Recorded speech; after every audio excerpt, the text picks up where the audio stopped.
우리 지난 시간에 예수님의 제자들에게 성령의 놀라운 충만한 기름 부으심이 임하게 되고 성령 충만한 제자들은 성령이 말하게 하심을 따라 각 방언을 통해 하나님의 높고 위대하심을, 하나님의 놀라운 행하신 일들을 이렇게 증거하는 역사들을 살펴봤습니다.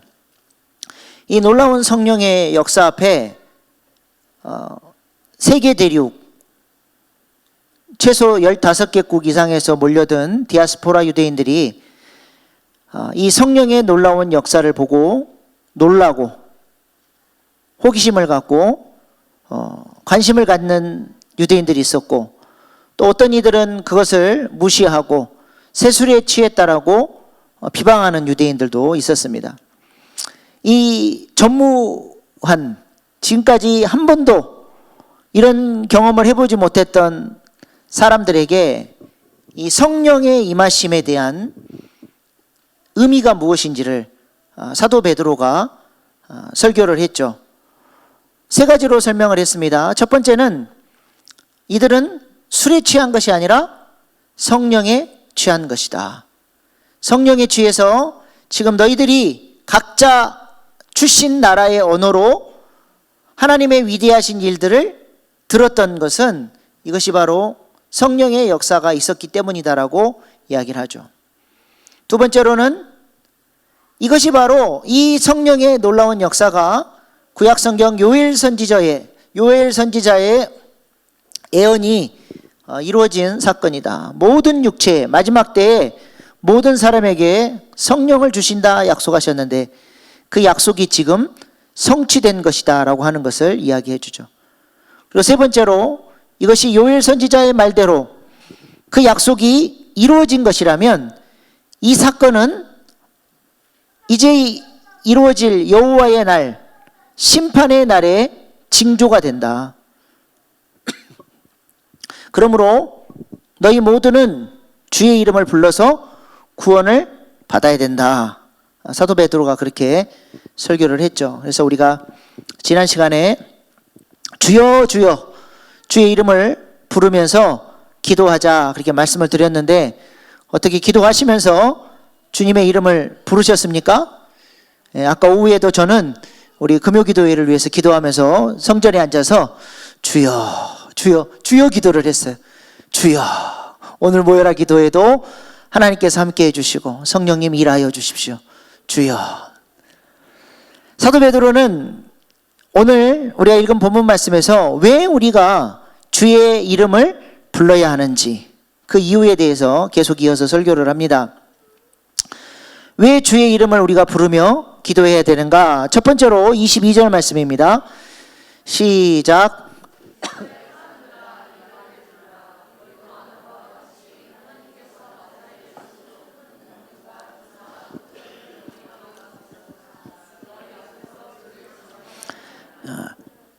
예수님을 뭐라고 소개합니까? 나사렛 예수로서 큰 권능과 기사와 표적을 너희 가운데 베푸사. 우리 예수님은 어떤 분이라는 거예요? 전능하신 분이라는 거예요. 놀라운 일을 이루시는 분이시다라고 하는 것입니다. 이 주님을 우리가 부를 때 주님의 전능하심이 우리의 삶 가운데 역사하셔서 우리로 하여금 놀라운 구원을 경험할 수 있도록 하신다는 것입니다. 여기서 그 베푸사, 큰 권능과 기사와 표적을 너희 가운데 베푸사라고 하는 저 베푸사 단어는 진열해서 잘 보일 수 있도록 진열해서 보여준다, 그런 뜻이에요. 예수님께서 공생의 기간 동안에 여러 가지 이적과 표적을 통해서 예수님이 누구신지를 잘 보여주신 거예요. 그래서 가나 혼인 잔치에서 물이 변하여 포도주가 됐잖아요. 이거는 단순히 그 잔치의 기쁨을 잃어버렸기 때문에 그 잔치가 더 큰 기쁨을 누릴 수 있는 잔치가 되게 하시기 위해서 물로 포도주를 변화시킨 게 아니라 이 사건을 통해서 예수님이 누구신지를 보여준 사건이라는 거예요. 물이 포도주로 변화된 사건, 이게 뭐예요? 예수님이 바로 우리를, 죄인된 우리를 존재를 바꿔서 의인으로, 하나님의 자녀로, 완전히 새로운 존재로 우리를 변화시켜 주러 오셨다라고 하는 그 예수님의 권능을 우리에게 보여주고 계시죠. 물은 화학기호가 어떻게 돼요? H2O죠. 포도주는 화학기호가 어떻게 됩니까? 제가 예전에 한번 한동대 교수님한테 물어본 적이 있는데 기억이 안 나요. 너무 복잡하더라고. 포도의 화학기호와 그 다음에 술이니까 에탄올이 있을 거 아니에요. H2 뭐더라? H2C5OH인가? 에탄올이? 맞아요? C2H5OH 아닌가? 맞아요? 네.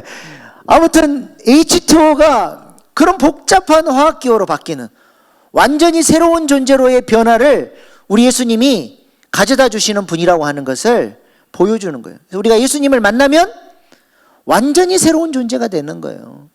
예전에는 절대로 그렇게 살지 못했던 자들이 이제는 세상에 대한 욕심도 끊어버리고 잃어버린 영혼들을 살리고 전도하고 기도하고 그렇게 주님 기뻐하시는 삶을 살려고 애를 쓰는 존재로, 완전히 새로운 존재로 변화가 나타나는 것이죠. 또 우리 예수님께서 어떤 일을 행하셨어요? 죽은 나사로도 살리시잖아요. 이것을 통해서 뭘 보여주는 거예요?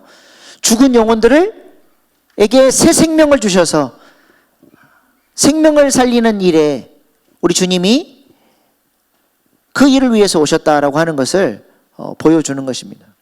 그래서 우리가 주님의 이름을 주여 주여 부르고 그 주님을 찾고 기도하면 우리 주님께서 우리에게 이런 놀라운 일을 행해 주시는 거죠. 그래서 지금 사도 베드로는 왜 우리가 주님의 이름을 불러야 되냐? 예수님은 어떤 분이에요? 전능하신 능력을 갖고 계신 분이에요. 그래서 우리의 모든 삶의 문제를 해결해 주실 수 있는 능력이 있다는 것이죠. 예수님을 부름으로써 우리는 죄와 사망 권세를 이기게 되는 것입니다.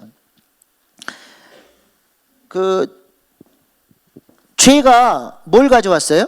우리 한번 화면 한번 전환해 주실래요?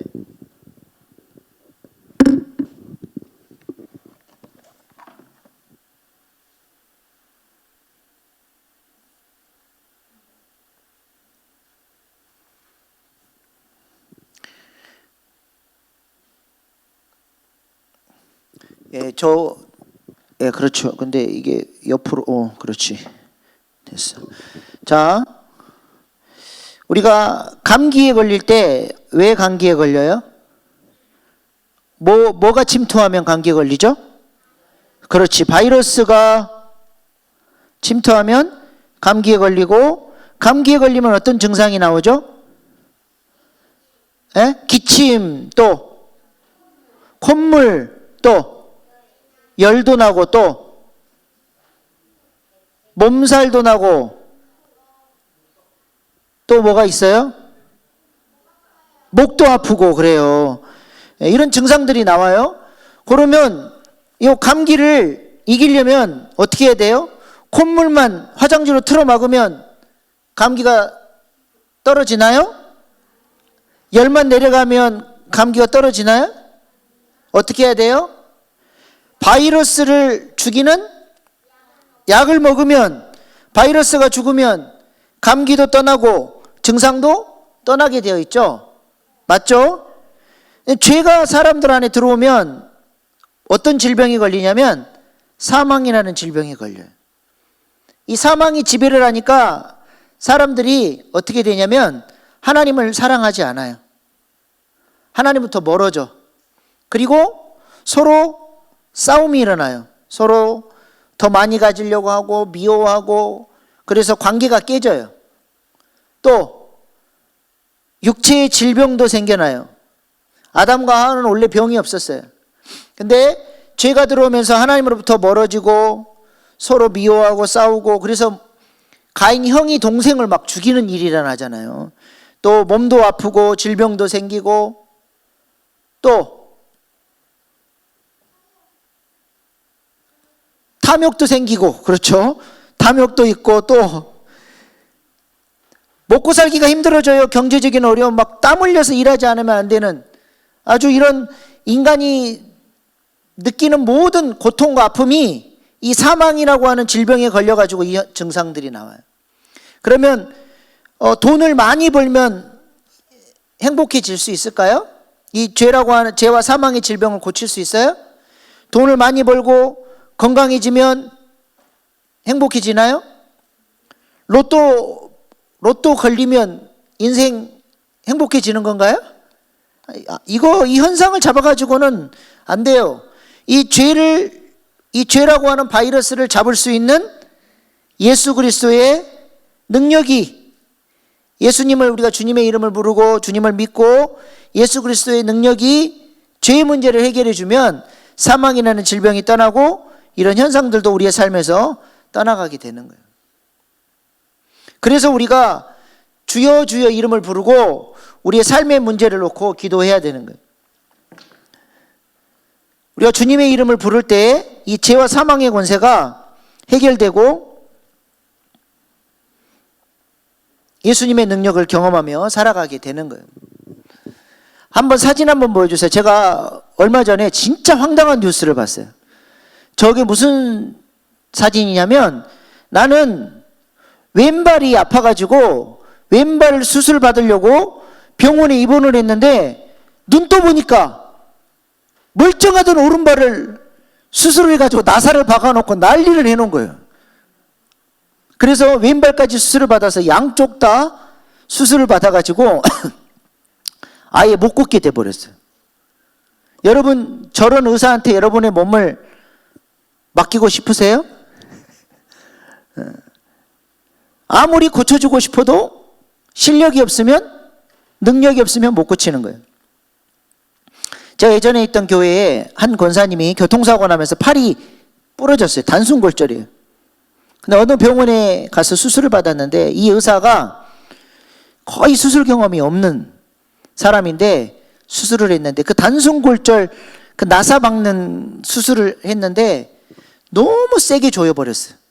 그래가지고 뼈가 더 막 벌어지고 그 수술 때문에 더 뼈가 안 좋게 돼버려가지고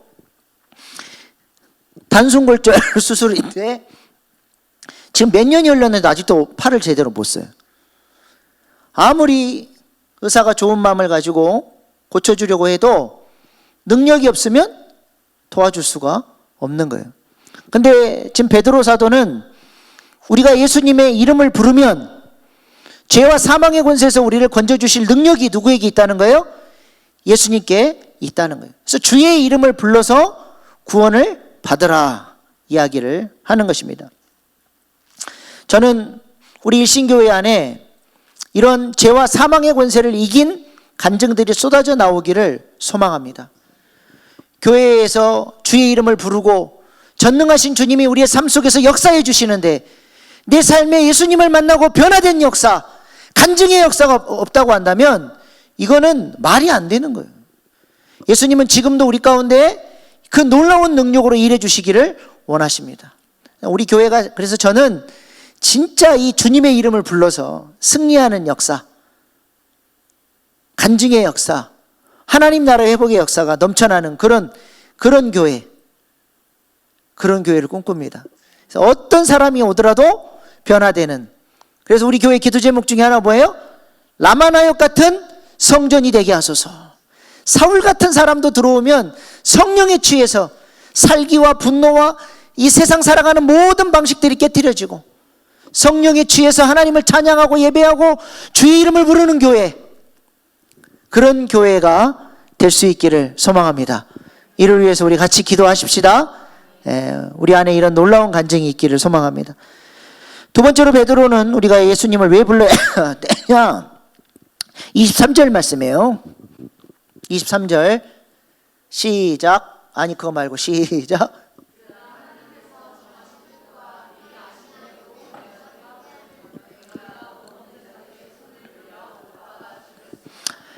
자, 예수님이 능력이 많으신 분인데 너희들이 이 예수님을 알지 못하고 유대인 너희들이 그 예수님을 십자가에 못 박았다.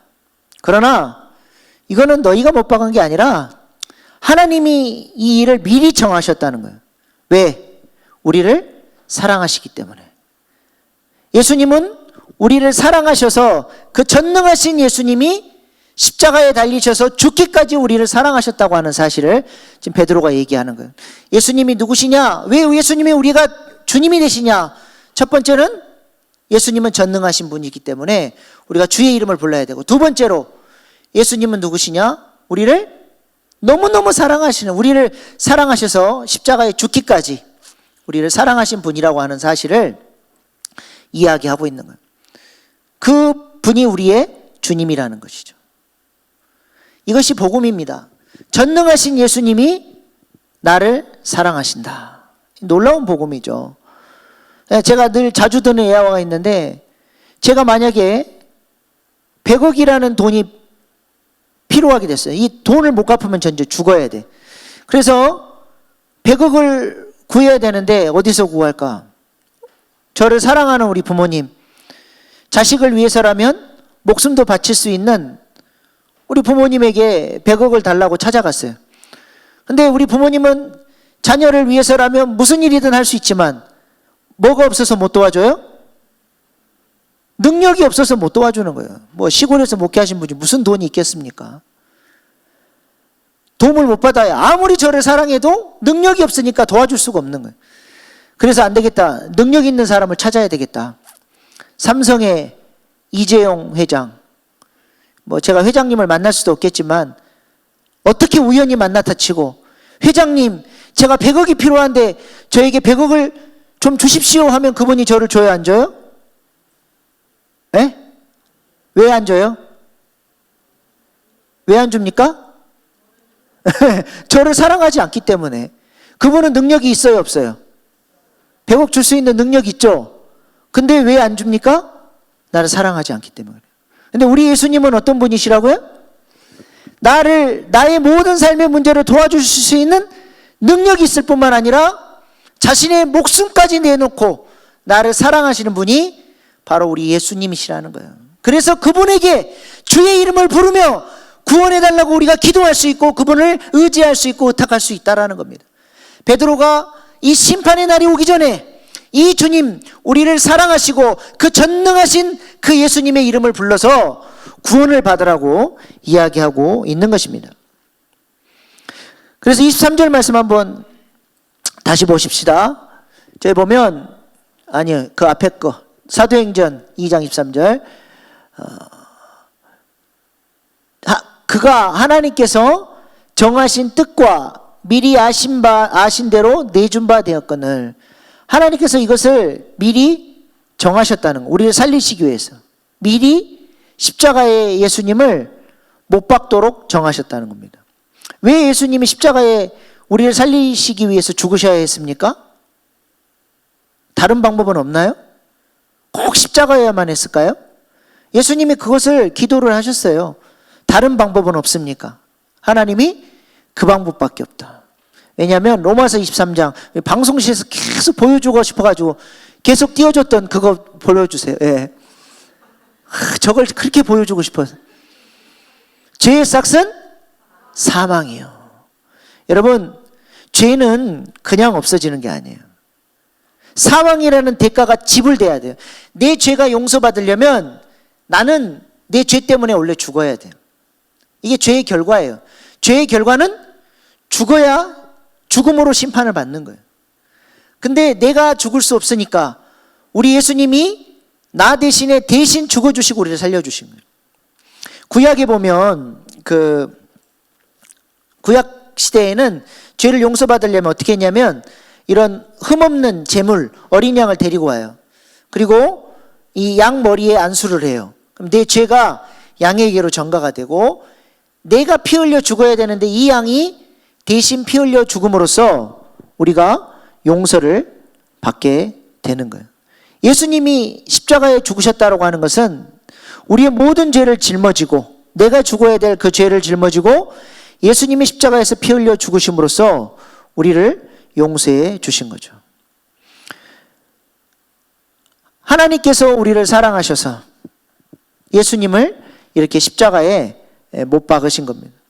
예수님이 왜 십자가를 지실 때 좀 되도록이면 십자가를 안 지시려고 했던 이유가 뭘까요?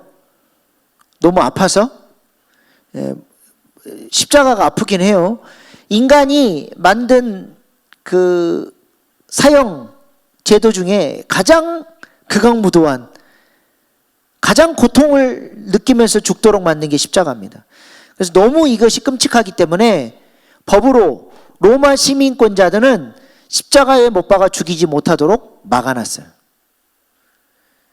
한 번 십자가에 못 박히면 그냥 죽는 게 아니고 길게는 15일까지도 사람들이 생존하면서 아주 그냥 피를 쫙 뽑아서 말려 죽이는 거예요. 모든 수치를 다 당하는 거죠. 그 우리 성화 보면 예수님이 이렇게 주요 부위를 헝겊으로 가려놨지만 원래는 나체로 그냥 달리는 거예요. 온갖 수치를 다 당하는 거죠. 그리고 동물에 뜯겨 먹고 수만 번 쉬려면 이렇게 피가 못 박혀 있을 때 몸이 축 처지잖아요. 그럼 횡격막이 닫혀서 호흡이 안 돼. 그러면 자기 살을 찢어가면서 다리에 힘을 줘가지고 올라와야 숨을 쉴 수 있어요. 그거를 죽을 때까지 반복해. 그 엄청난 출혈로 통해서 두통이, 끔찍한 두통이 찾아온다. 과학적으로 이 십자가의 고통을 이렇게 다큐멘터리로 만들어 놓은 영상들도 있어요. 유튜브에 찾아보면 있을 거예요. 그 끔찍한 육체의 고통, 그것도 정말 참기 힘들지만 우리 예수님께서 진짜로 힘드셨던 것은 뭐냐면 십자가에서 하나님으로부터 버림받는 것, 우리의 죄를 짊어지고 가장 흉악한 뱀의 모습으로 하나님으로부터 저주와 버림받음의 심판을 예수님이 당하셔야 했던 것, 그게 예수님이 제일 싫어했던 거죠. 우리 예수님은 얼마나 하나님을 사랑하셨습니까? 얼마나 피곤하게 사역을 하셨으면 그 폭풍우 치는 배에서도 제자들이 깨울 때까지 안 일어나 얼마나 피곤했으면. 버스에서 졸아봤어요? 확 졸다 보면 막 창문에 머리 부딪히고. 우리 예수님이 얼마나 사역을 고단하게 하셨으면 폭풍우 치는 배에서도 못 일어나셨을까? 근데도 밤이 되면, 늦은 밤이 되면, 모든 사역이 끝나고 나면 어김없이 주님 앞에 나아가, 하나님 앞에 나아가 기도하지 않고는 살아갈 수 없는 사람인 것처럼, 본인이 하나님이면서도 교제 가운데 하나님으로부터 하늘의 능력을 받기 위해서 날마다 기도하셨던 주님. 근데 십자가에서는 하나님으로부터 모든 저주와 심판과 버림을 받으시면서 엘리 엘리 라마 사막다니, 하나님 하나님 어찌하여 나를 버리셨나이까. 우리가 믿고 고백하는 하나님은 어떤 분이에요? 삼위일체 하나님이죠. 성부, 성자, 성령 하나님이 서로가 서로를 사랑하고 완벽하게 하나된 공동체를 이루시는 하나님이 우리가 믿고 고백하는 하나님이에요. 근데 십자가에서는 삼위일체가 깨져버려요. 하나님이 예수님을 저주하고 성령은 떠나버리시고. 그래서 몰트만이라는 신학자가 저런 책을 썼어요. 사진 한번 보여주세요. 십자가에 달리신 누구? 우리는 십자가에 누가 달렸다고 생각해요? 예수님이 달렸다고 생각하는데 저 신학자는 하나님이 달렸대요. 삼위일체 하나님이 십자가에서 죽으셨다는 거예요. 하나님이 예수님을 저주하고 성령님은 떠나버린 삼위일체 하나님이 죽어버린 자리가 십자가라는 거죠. 예수님이 왜 하나님으로부터 버림받고 저주받았습니까? 뭐 때문이에요? 내가 대신 버림받고 대신 심판 받을 테니 너희는 어떻게 하라고? 하나님과 친밀한 교제 가운데 하나님의 영광의 자리로 나아가도록 예수님이 대신 버림받으신 거예요. 그래서 휘장을 위에서 아래로 찢어주셨잖아요. 성전의 지성소의 휘장을. 우리가 영광 가운데로, 은혜의 보좌 가운데로 담대히 나아갈 수 있도록 그 은혜를 주시기 위해서 예수님이 하나님과의 관계 속에서 누렸던 그 기쁨, 하나님 관계 속에서 누렸던 그 평화, 그 평안을 우리가 누릴 수 있도록 우리에게서 그 모든 죄의 문제와 저주의 문제와 심판의 문제는 주님이 가져가시고 우리에게는 하나님과의 화평과 하나님의 은혜와 하나님의 기쁨을 누리라고 이것을 선물로 주셨어요. 예수님을 믿으십니까? 그 예수님을 통해서 여러분 안에 그 놀라운 역사가 이루어지고 있습니까?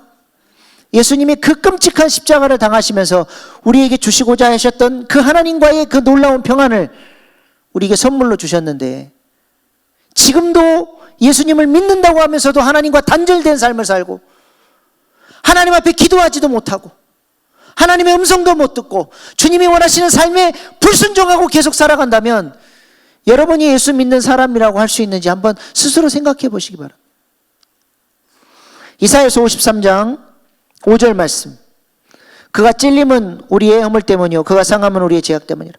그가 징계를 받음으로 우리는 평안을 누리고 그가 채찍에 맞음으로 우리는 나음을 받았도다. 이것을 즐거운 교환, 신적 교환이라 그러죠.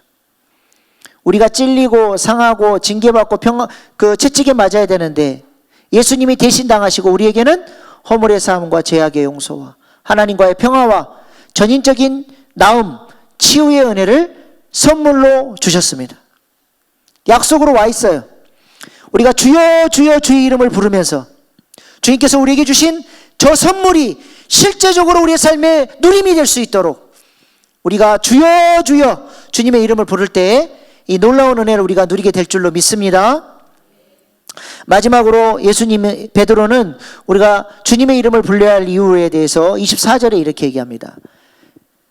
24절 말씀, 사도행전 2장 24절 없어요? 왜 없을까? 네, 시작. 하나님께서 그를 사망의 고통에서 풀어 살리셨으니 이는 그가 사망에 매여 있을 수 없습니다. 무슨 말이에요?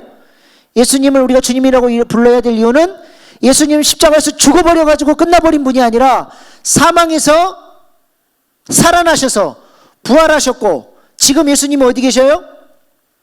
승천하셔서 하늘 보좌 우편에 앉으셔서 만왕의 왕으로 등극하셨어요. 예수님이 왕으로 등극하셨다는 증거가 뭐냐? 베드로 사도가 얘기합니다.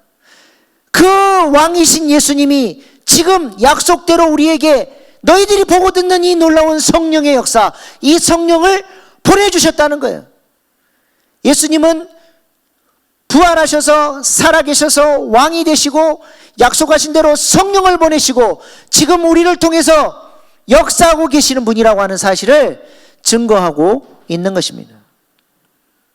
그래서 우리가 주님의 이름을 부를 때 하나님 나라를 살아가는 것, 하나님이 통치하시는 나라, 예수님이 통치하시는 나라를 우리가 살 수 있게 된다는 거죠.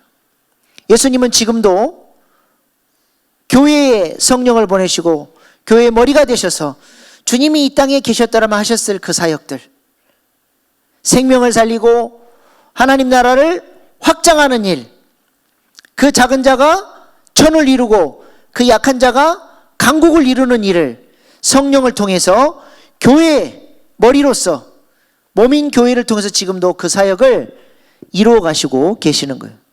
예수님은 지금도 살아계십니다.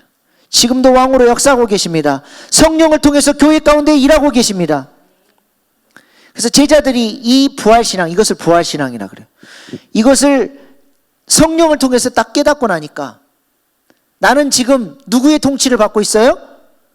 만왕의 왕이신 예수님, 새 나라의 통치를 받는, 그것도 개국공신으로 나에게 성령을 보내주셔서 나를 통해서 예수님이 왕 되신 나라를 확장해가는 일을 위해 나를 쓰신다라고 하는 그 감격, 그 자부심, 그걸 가지고 이제는, 예전에는 이 땅의 지도자들을 두려워했어요.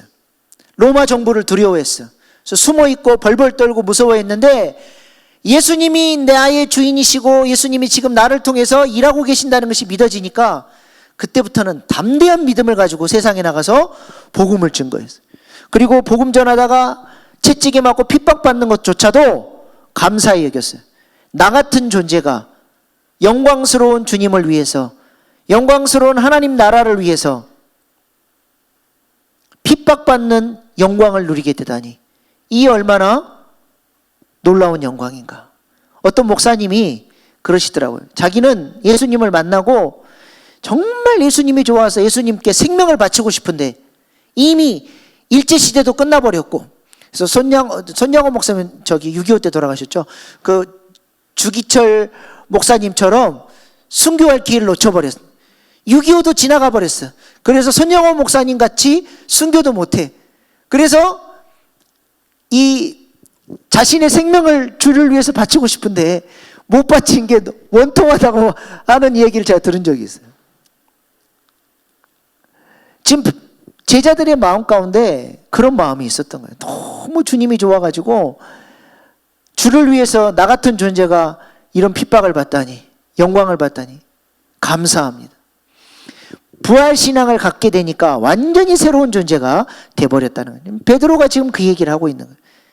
왜 우리가 주님의 이름을 불러야 되냐? 그 예수님이 지금도 살아계셔 우리를 통치하고 계신다. 하나님 나라를 누리고 장차 오게 될 심판으로부터 너희가 구원받기 위해서 이 하나님 나라 안으로 들어와서 주님의 이름을 부르는 자들이 되어야 된다. 우리 교회도 이 일에 쓰임받는 교회 되기를 소망합니다. 부활하신 주님이 지금도 우리 교회를 주목하시고 성령을 보내시고 성령의 새바람으로 성령의 능력으로 함께 하셔서 우리 교회를 통해서 죽어가는 영혼들을 살리는 일을 하나님이 하기를 원하시는 거예요. 죄와 사망의 지배 아래 살아가는 사람들을 건져내는 일, 하나님 나라를 확장하는 일을 하기를 원하신다는 겁니다. 우리 교회가 주님의 이름을 부르며 우리를 부르신 그 사명을 이뤄나가는 교회로 설 수 있기를 소망합니다. 이를 위해서 계속해서 우리가 주의 이름을 부르는 교회 될 수 있기를 소망합니다. 기도하겠습니다.